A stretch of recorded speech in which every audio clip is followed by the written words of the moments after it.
like working large. Yes, yes. All my work, they really big.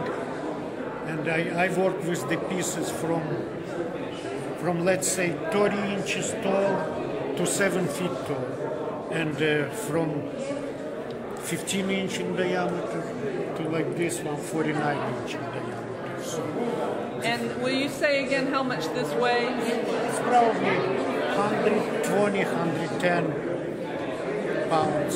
So 2 people have to live. Yes, but when it's go on a lathe, it was probably 1,200 pounds piece of wood. How long would something like this take to make? It's a long process, and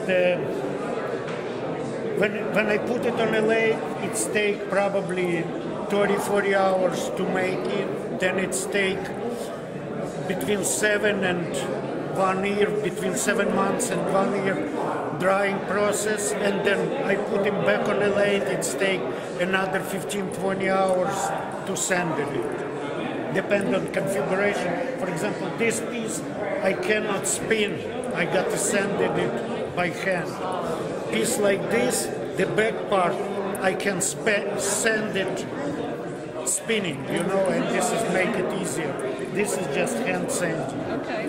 So, well, thank you for talking to us. You're welcome.